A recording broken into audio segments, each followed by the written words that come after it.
सुबह सुबह रिंकी बिस्तर से उठी। आज उसका अपनी सहेलियों के साथ पिकनिक पर जाने का प्रोग्राम था। रात में उसकी सास वंदना ने छोले बनाकर फ्रिज में रख दिए थे और सुबह जल्दी उठकर वे उसके लिए पूरी बनाने वाली थी। रिंकी ने आंखें बंद की और ईश्वर को धन्यवाद दिया कि उसे इतना अच्छा घर परिवार मिला है। रिंकी की माँ नहीं थी, हालांकि पापा ने उसे माँ बाप दोनों का प्यार दिया था। फिर भी उसके मन में माँ के ममत्व की चाह सदैव बनी रही। शादी के बाद माँ जैसी सास को पाकर उसकी चाह पूरी हो गई। रिंकी ने किचन में जाकर 2 कप चाय बनाई। मम्मी उठिए, मुझे देर हो जाएगी। ज्यों ही उसने स्नेह से मम्मी की बाह पर हाथ रखा, वो कांप गई। मम्मी का बदन तेज बुखार से तप रहा था। रिंकी ने उनका माथा छुआ और तेजी से अपने बेडरूम में आई और अपने पति ध्रुव को झंझोड़ते हुए बोली, ध्रुव उठो, देखो मम्मी को कितना तेज फीवर है। ध्रुव तुरंत उठकर मम्मी के कमरे में चल दिया। रिंकी ने अपनी फ्रेंड नेहा को फोन किया और बोली, हेलो नेहा, सॉरी मैं आज पिकनिक पर नहीं जा सकूंगी। मेरी सास की तबीयत बहुत खराब है। अरे ये क्या कह रही हो तुम? सब तैयार है और एन वक्त पर तुम प्रोग्राम कैंसिल कर रही हो। आज संडे है, ध्रुव तो घर पर ही रहेंगे, वह अपनी मम्मी की देखभाल कर लेंगे। नेहा ने कहा, तुम ठीक कह रही हो नेहा, पर मम्मी को बीमार छोड़कर मैं पिकनिक पर नहीं जाऊंगी।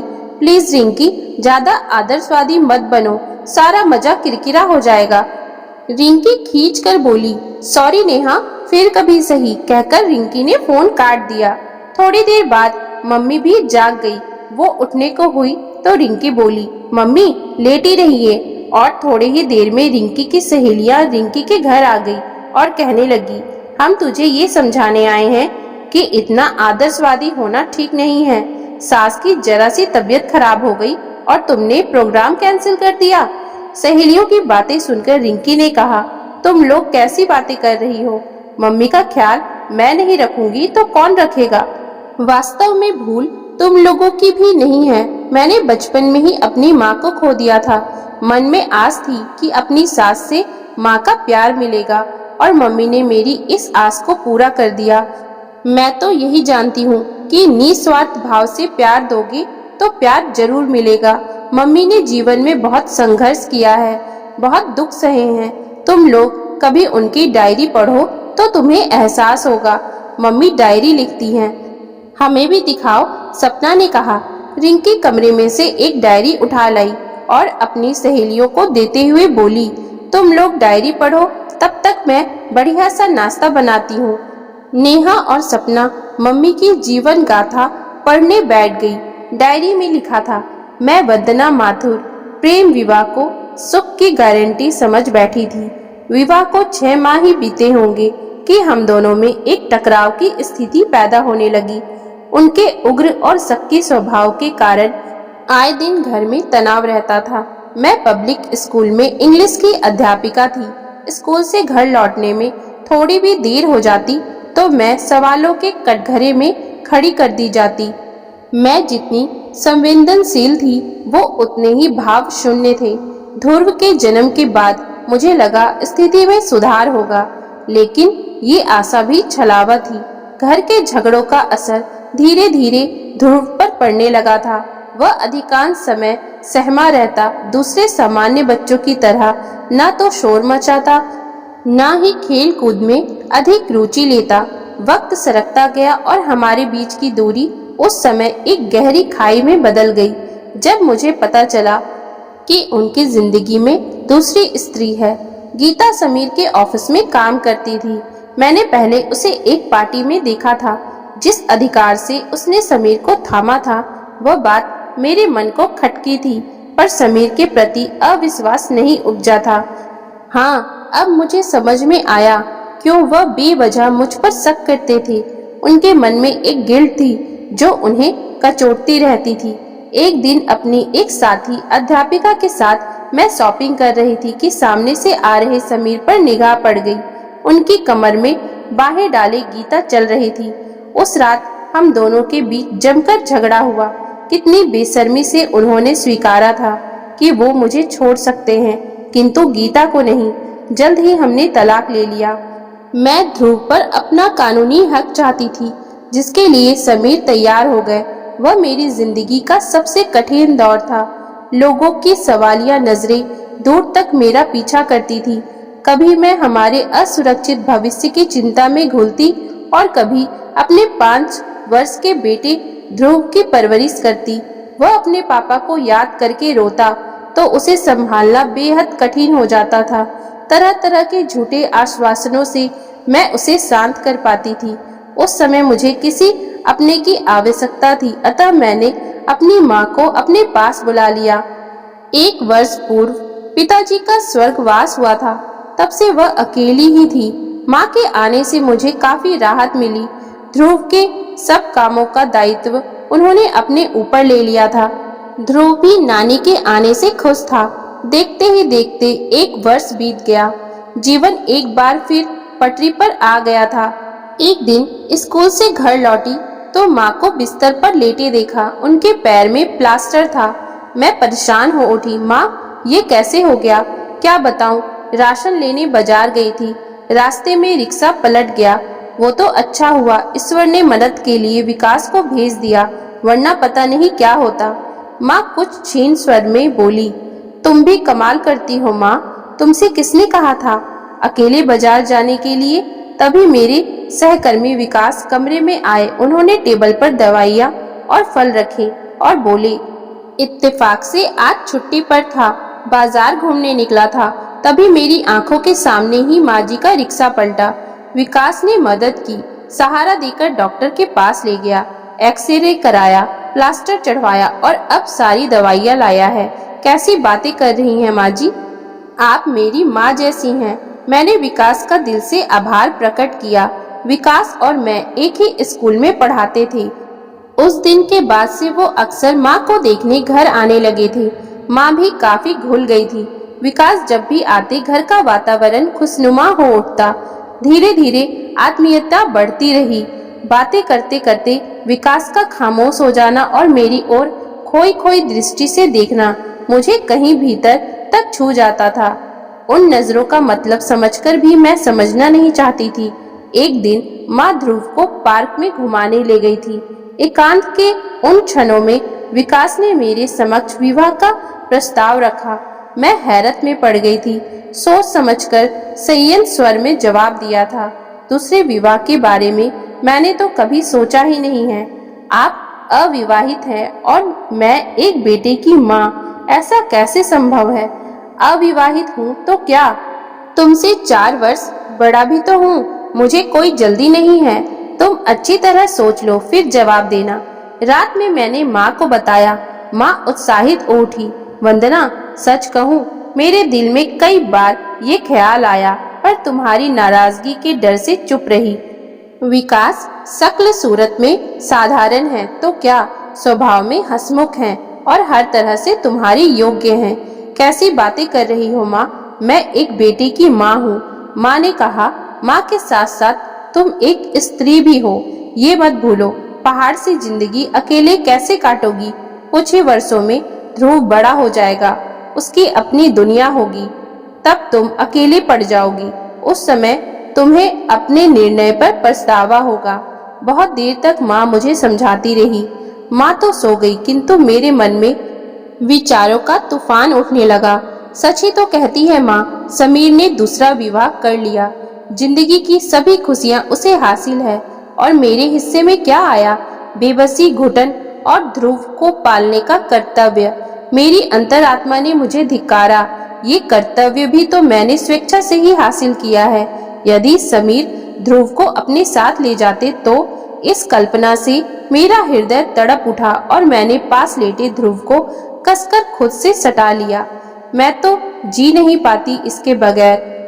विकास हर तीसरे चौथे दिन घर आते थे, लेकिन मैं रोज ही उनकी प्रतीक्षा करती थी। मेरी स्वीकृति पाकर विकास खुश हो उठे। मेरा मन फिर से सुखमय भविष्य के सपने बुनने लगा। इन पलों के बीच मैं भूल गई थी कि ध्रुव उपेक्षित हो रहा था।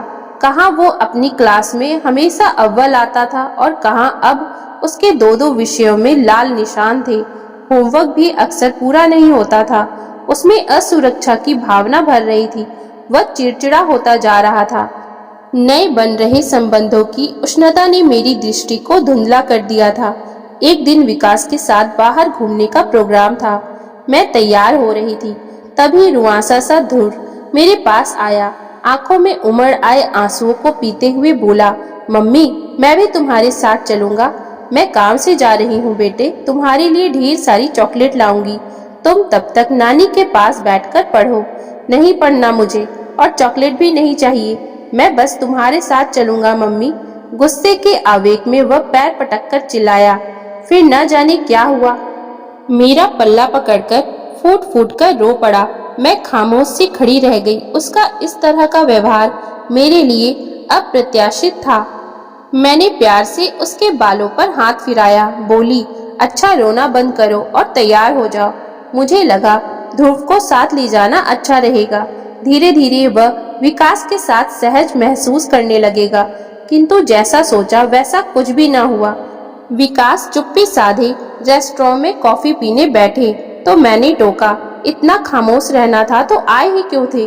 वह कुछ क्षण मुझे देखते रहे, बोले, अब तुम ही बताओ इसके सामने क्या बोलूं? इसे साथ लाने की क्या आवश्यकता थी? ये सुनकर मेरे मन को ठेस लगी। वह चाहते तो उस दिन उसके और अपने बीच की दूरी को कुछ कम कर सकते थे। उनका ध्रुव के साथ घुलना मिलना जरूरी था, तभी वह उन्हें पिता के रूप में स्वीकार कर पाता। उसके अगले रविवार को विकास आए और बोले, वंदना जल्दी से तैयार हो जाओ, तब तक मैं ध्रुव को घुमा लाता हूँ, नहीं तो ये भी हमारे पीछे लगेगा। विकास के आखिरी शब्द मेरे हृदय को बींध गए। जबरन ठेल कर ही भेजा था मैंने ध्रुव को, वह तो जाना नहीं चाहता था।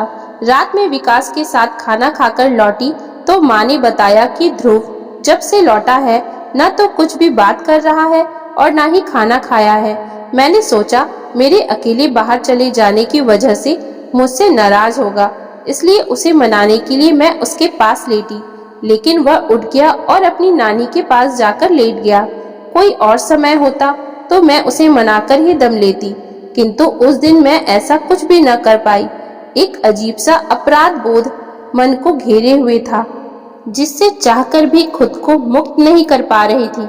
अगले ही दिन स्कूल के प्रिंसिपल वर्मा जी ने मुझे बुलवाया और मेरे पहुंचते ही उन्होंने प्रश्न दाग दिया, आजकल ध्रुव को क्या होता जा रहा है वंदना? उसे क्या हुआ है? कुछ भी तो नहीं? वर्मा जी गौर से मुझे देखते हुए बोले, दो विषयों में फेल है वो, और तुम कह रही हो कुछ भी नहीं हुआ। स्कूल के सबसे होशियार छात्रों में उसका नाम गिना जाता था। उसका व्यवहार भी असामान्य होता जा रहा है।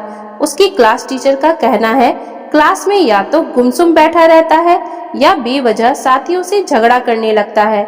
मुझे लगता है उसके मन में कोई बात है जो वह खुलकर कह नहीं पा रहा है। कोई गांठ है जो बड़ी होती जा रही है। देखो बेटी, मैं ये बात एक प्रिंसिपल की हैसियत से नहीं, एक बुजुर्ग की हैसियत से कह रहा हूँ। वो बच्चे स्वयं को अधूरा और असुरक्षित महसूस करते हैं, जिन्हें जीवन में माँ और पिता दोनों का प्यार नसीब नहीं होता है। ध्रुव के सिर पर भी उसके पिता का हाथ नहीं है। ऐसे में तुम्हारा दायित्व दोगुना हो जाता है। तुम्हें उसके मन को समझना होगा। वंदना, बच्चों को पालना, पढ़ा लिखा कर अच्छा इंसान बनाना एक तपस्या है, जिसमें अपनी बहुत सी इच्छाओं की आहुति देनी पड़ती है, तभी तपस्या फलित होती है। वर्मा जी ने मेरे सोए हुए विवेक को जगा दिया था। मैं स्कूल में सारा दिन बेचैन रही।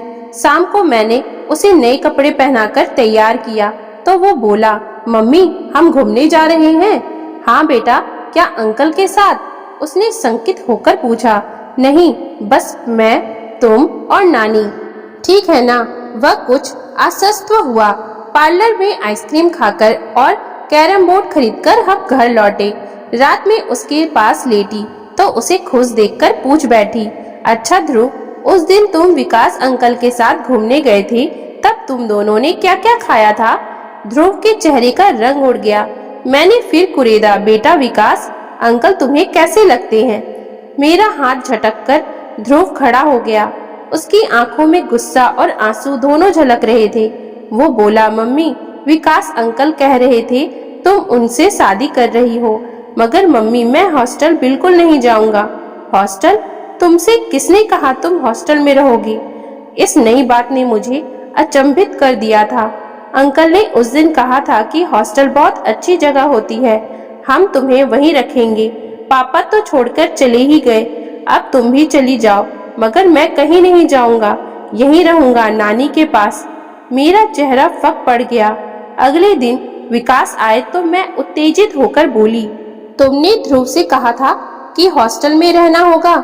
मैं सोच भी नहीं सकती थी कि तुम मेरे बच्चे को दूर करने की सोच रहे हो। जानते हो ध्रुव इन दिनों स्वयं को कितना असुरक्षित महसूस करने लगा है। कहते कहते मेरी आंखों में आंसू आ गए।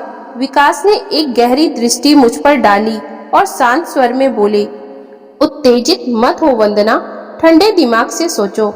विवाह के शुरुआती दिनों में पति पत्नी के बीच कोई तीसरा हो तो कभी उनमें अच्छी अंडरस्टैंडिंग नहीं हो सकती।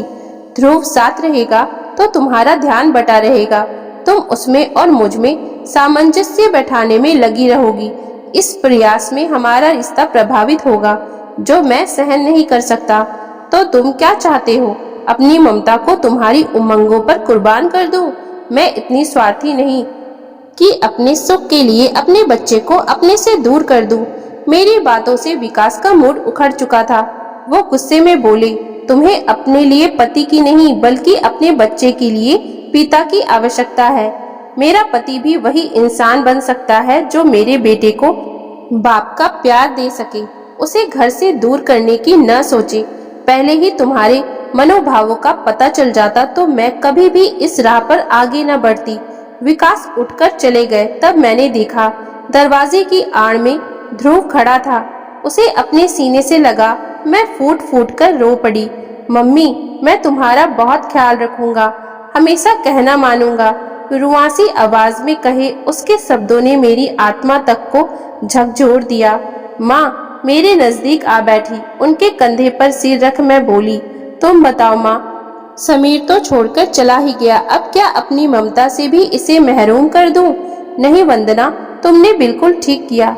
ऐसा भाषण डींग हाँकने वाला हृदय व्यक्ति तुम्हें भी खुश नहीं रख सकता था। इसके बाद मैंने अपने जीवन की पुस्तक से विकास का अध्याय निकाल फेंका।